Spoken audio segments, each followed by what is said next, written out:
ओम श्री गणेशाय नमः। श्री गुरुभ्यो नमः। श्रीमात्रे नमः। भगवद्गीता चतुर्थो अध्यायः ज्ञानयोगः।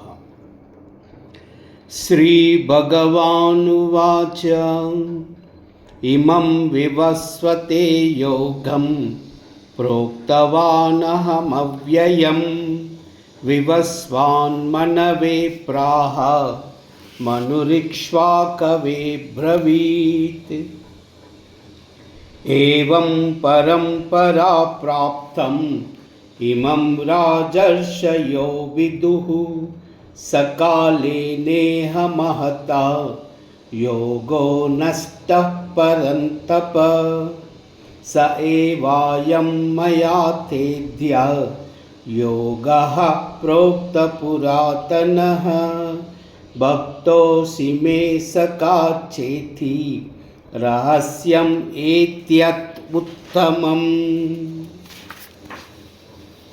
अर्जुन उवाच अपरं भवतो जन्म परं जन्म विवस्वतः कथमेतत् विजानीयाम् त्वमादौ प्रोक्तवानिति। श्रीभगवानुवाच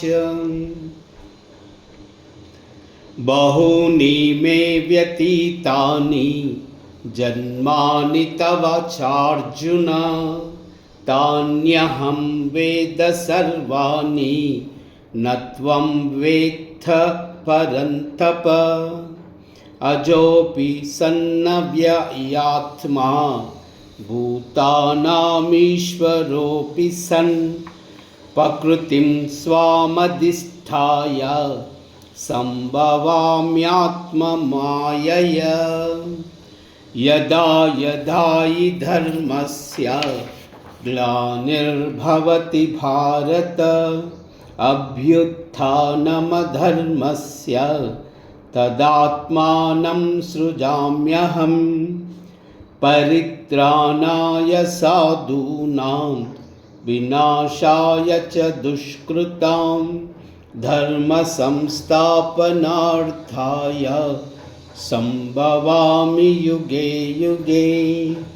जन्म कर्म च ये दिव्यम् एवं यो वेत्ति तत्त्वतः त्यक्त्वा देहं पुनर्जन्म नैति मामेति सोऽर्जुन।